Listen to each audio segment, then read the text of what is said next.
ก็สิใส่ไว้เลยเนาะบ่ฮู้ว่าสิได้หรือบ่ได้มื้ออื่นเช้ามายามอีกเทื่ออะไรอีกก็มีเดี๋ยวน้องสิจกเอาก่อน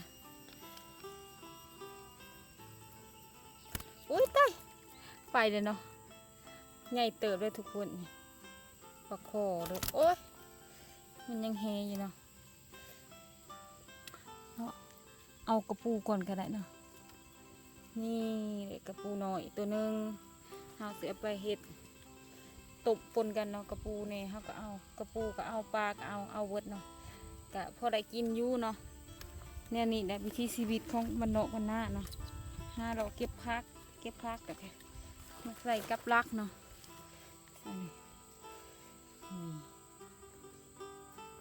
มันอยู่เนาะสบายดีเนาะสวัสดีเนาะทุกคนวันนี้มาอยู่กับสองน้องอ่อนสาวเราไต่เนาะน้องอ่อนสิพาทุกคนมาหาปลาเนาะนี่ของหาปลาของน้องอ่อนเนาะเป็นกับลักเนาะน้องอ่อนสิพาทุกคนไปหาเลยว่าสิได้หรือบ่ได้เนาะเมื่อเทือนก็มีอันเดียวเนาะพอได้เอาไปจุ่มลงน้ำน้องไว้เนาะมื้ออื่นเช้ามาเฮากับมายามว่าสิได้หรือบ่ได้ประคองมาลุ้นกันเลยเนาะน้องอ่อนก็พอได้กินเนาะพอได้กินหย่อนตัวนี้เนาะเด้อบ่ใส่เวทใส่หม้องกันหย่อนตัวนี้เนาะเดี๋ยวน้องอ่อนสิพาทุกคนไปใส่กับลักปลาเด้อเนาะมื้อนี้เนาะมันก็มีอันนี้ก็ห้องพามันเนาะพากับลักคันบ่มีพานี่ส่วนปลามันเข้าไปมันก็ออกไหลถ้ามีตัวนี้มันเข้าไปแล้วมันก็ออกบ่ได้เนาะเราสิมาใส่กับลักเอาปลาคอเลยไปเดี๋ยวน้องอ่อนสิพาทุกคนไปยามปลาคอเลยว่าสิได้หรือบ่ได้เฮามาลองลุ้นน้ำกันว่าสิได้อยู่ว่ามื้อนี้อาหาร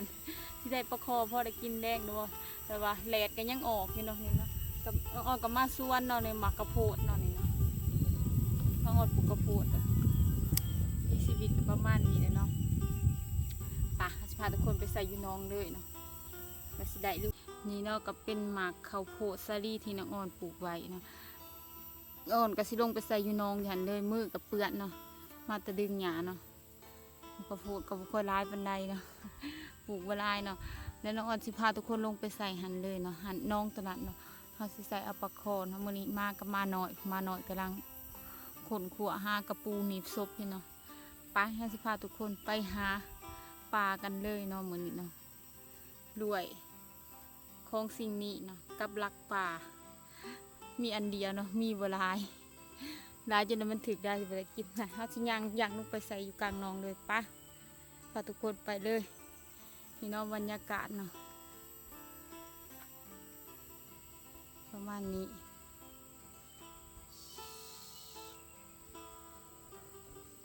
เสียงอาจบ่ชัดเจนกับขอโทษขออภัยนำ FC ทุกคนหลายๆเด้อ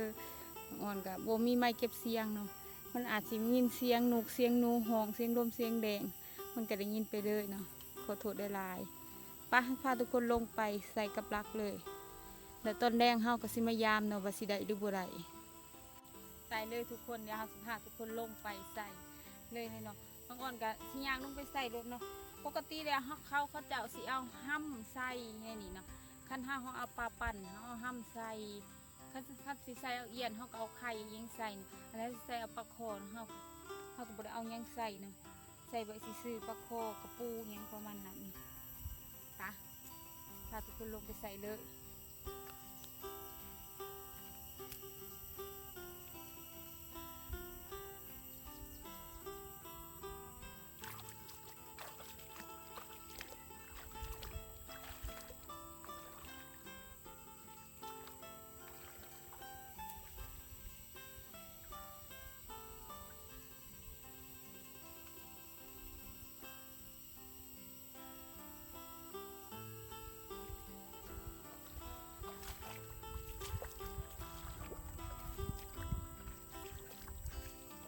หลังจากที่เฮาใส่แล้วเฮาก็สิไปหาของมาเต็งไว้ไปหาขี้หินอีหยังมาเต็งไว้เพื่อบ่ให้เวลาปลาถึกบ่ให้มันเต็ดหนีหั่นนะ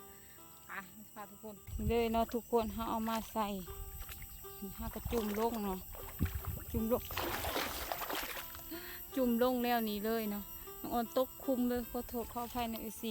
ว่ากันว่าใส่เบ็ดปลาโคใส่โม่งยังก็ได้นะเฮาใส่จุ่มลงแล้วเฮาสิไปหาเฮาก็เอาไม้เสียบใบเลยเนาะ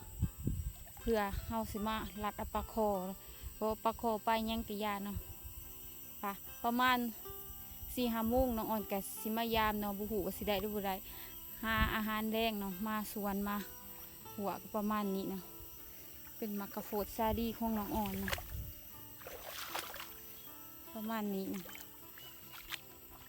น้องอ่อนปลูกไว้นี่ก็เป็นสวนเด็กน้อยเนาะของน้องเนาะเนาะหลังจากที่น้องอ่อนใส่กับรักแล้วน้องอ่อนก็สิมาเก็บผักเนาะอันนี้เขาห้องพักน้ำเนาะมันเกิดจากธรรมชาติเนาะนี่เลยนะ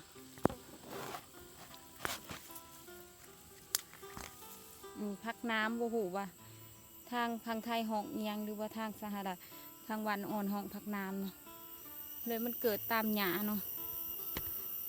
พักมันเกิดจากธรรมชาติ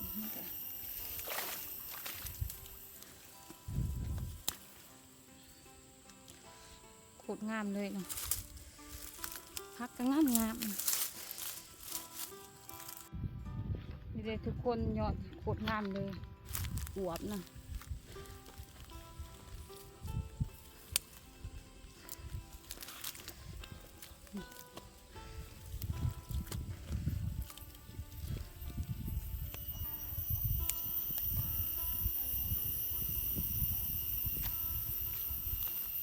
เป็นวิวบรรยากาศเนาะงามวันพักน้ำเนาะ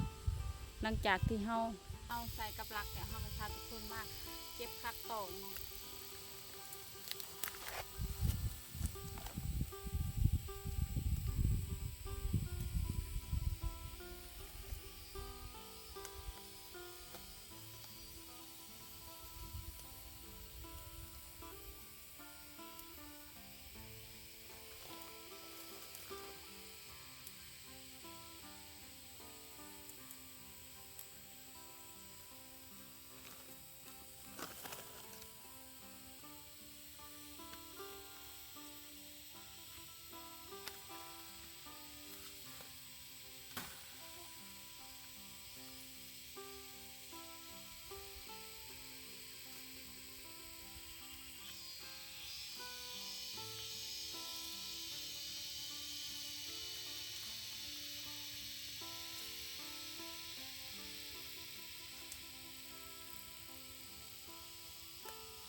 นี่ก็คือพักน้ำเกิดจากธรรมชาติเนาะหยอดติตุยเลยโคตรเลยก็จะแสบเนาะพักน้ำเกิดจากธรรมชาติงามเนาะเดี๋ยวเมื่อฮักซีเบยามกับรักเลยเสือได้ปลาคอจะตุนเอาเมื่อต้มแล้วก็ลวกผักกินจำเจียวเนาะแสบเนาะวิธีชีวิตของมันเนาะนานประมาณนี้ปะจะพักแหละเอาไปเลยอ่อนกันย่างมากแต่เห็นเห็ดละงูหลอกหนึ่งจนน้องอ้อมไปถ่ายคลิปเนาะเลยหลอกเดียวหอมเนาะเห็ดละงูมันเรือจากเขาจะเอาอันนั้นอ้อนได้ไปถ่ายเวทแน่หลอกเมืองแล้วมันสีดีก็คือสีได้ปลาไหลก็ดีบ่ไหลก็เป็นยังนะครับหาเห็ดแนวอื่นปะทุกคนพยายามอันนั้นกันเลยปลาสีได้หรือบ่ไหลทำไมเนื้อคำไงหายนี่แต่สีหอดหามุกเลยเนาะน้องอ่อนกันยาวันน้ำส่วนลูกหนาลูกนุ่งเนี่ยเนาะมาส่วนแต่อย่าเพียงหันเห็นปอกแกะน้ำวิวน้องอ่อนกับบุคอยดีน้องอ่อนกับบุคอยมีกำลังใจถ่ายคลิปกันได้แต่น้องอ่อนพักโทษเนาะเพราะวันทิศหนึ่งเมื่อยสูงมันได้บริถ่ายคลิปลงกับขอโทษเอฟซีได้ไลน์เลยขอโทษขออภัยแล้วน้องอ่อนสิมันลงคลิปพาทุกคนกดตามช่องน้องอ่อนในเด้อทุกคนน้องอ่อนกับบุคอยสบายเนาะฝากทุกคนเข้ามาให้กำลังใจอีก2-3 วันน้องอ่อนเสร็จคลิปไทยหน้า ถ้าทุกคนอยากให้น้องออนคลิปอาบน้ำก็อย่าลืมให้ยอดวิวน้องออนปังๆเลยน้องออนจะมาคลิปอาบน้ำอีกครั้งฝากทุกคนกดติดตามเลยน้องออนซื้อคลิปอาบน้ำทุกคนเบิ่งปะพยายามมือกันเลยตับหลักที่ใดดูบ่ไรนี่มันก็ค่ำเลยเนาะแต่ว่าน้องออนกะแต่ว่าตะเว้นมันบ่ตกแก่เถื่อเนาะย่ามนี้มันนานค่ำเนาะฝากทุกคนพยายามกับหลักปากเลยสิใดดูบ่ไรเนาะน้องออนมาใส่ประมาณ2 โมงเดี๋ยวน้องออนพยายามประมาณ5 โมงนี่ก็เป็นละ5 โมงย่ามนี้ตะเว้นมันยังสูงอยู่เนาะมันนานค่ำมันบ่คือย่ามเกี่ยวเขา5 โมงย่ามเกี่ยวเขามันค่ำแล้วก็เป็น5 โมงย่ามนี้นี่ย่ามเดือน5 เดือน 6บ่ทันได้ค่ำ6 โมงตะเว้นจังตกดิน6 โมงครึ่งเนาะ7 โมงจังค่ำประมาณนั้นปะพาทุกคนพยายามเลยบ่สิได้หรือบ่ได้มาลุ้นกันเลยสิได้ตบอยู่ว่าปะโคบ่ได้น้องออกไปเก็บผักมาแล้วน้องออกไปเลาะเก็บผักเลาะลกหญ้าลกยุงขาเนาะเดี๋ยวเมื่อยเลาะแล้วน้องออนสิมายามแล้วก็สิหาหน่อไม้เมื่อเลยว่าเฮาเห็นยังเฮาเอาเมื่อเลยนะเพราะว่าเอามาไว้สิว่าหน่อไม้เฮาฮักเมื่อกับมาตบใบตบใบว่ายามเฮาอยากกินเฮาจำแจวเฮามีแนวกินแล้ววิถีชีวิตของคนบ้านนอกนะบางเทื่อน้องออนก็บ่ได้ถ่ายคลิปน้องเมื่อยน้องเฮ็ดเวียกหลายน้องออนก็เมื่อยเนาะปะให้พาทุกคนพยายามกับรักกันเลยว่าสิได้หรือบ่ได้มาลุ้นนำกันเลยสิมานี่บ่ฝากทุกคนเบิ่งโฆษณาเพื่อน้องออนเด้อน้องออนก็ยังอยู่บ่ดีฝากทุกคนเขาให้กำลังใจคนบ้านนอกบ้านนาคนนี้เด้อซัพพอร์ตผู้หญิงคนนี้เด้อไปสัตว์ไป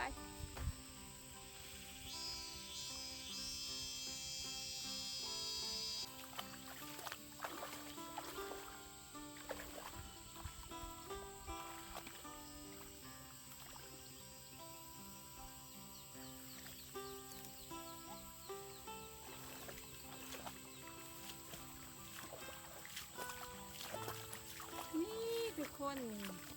ได้ตัวหนึ่งเนาะนี่ทุกคนเห็นอยู่มันโอ้มันเต็มโอ้โหโหลดเร็วเลย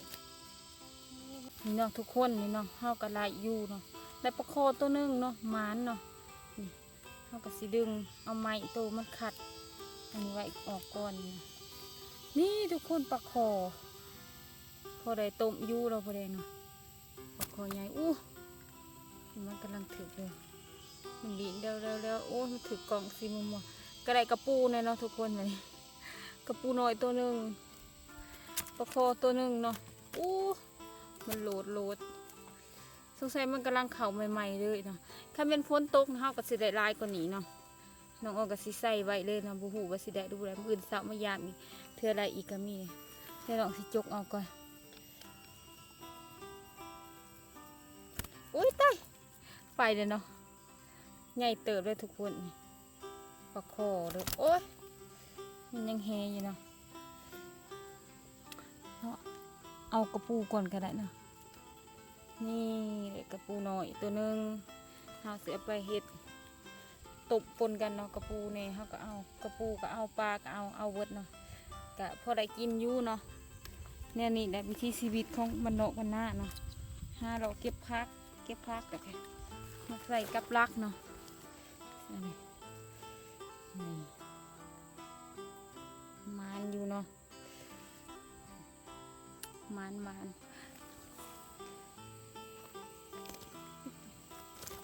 โอ้ยทุกคนมันลุดมือนี่มันยังแข็งเดี๋ยวลองอ่อนสิเอาผ้าอันนี้อัดไว้คือเก่าเนาะนี่ไว้ในห้าแนวคัดมันไว้เนาะให้หนูเขาแน่นๆก่อนกระซุบใหม่คัดไว้เนาะคัดมีใหม่คัดมันก็ออกเนาะก็ต้องห้าแนวคัดมันไว้น้อยหนึ่งเนาะวันนี้นะครับจะไปใส่กันเลยปลากระทงนี่ทั้งผักทั้งปลาได้เฮ็ดหลอกหนึ่งได้ปลาโตหนึ่งเนาะเข้ากับสิได้เมื่อแล้วน้องอ่อนก็ขอบใจทุกคนที่เข้ามาซัพพอร์ตน้องอ่อนและติดตามน้องอ่อนตลอดมากก็ขอบใจFCเพราะว่าทางสหรัฐหรือทางฝั่งไทยน้องอ่อนก็ขอบใจหลายว่าทางในกยานะก็ขอบใจFCทุกคนเนาะสำหรับคลิปนี้น้องอ่อนขอกะคำว่าสบายดีไว้พอกันคลิปหน้าค่ะอย่าลืมทุกคนเข้ามาเบิ่งคลิปน้องอ่อนในเด้อทุกคนเพื่อให้กำลังใจน้องอ่อนคลิปต่อไปบ๊ายบาย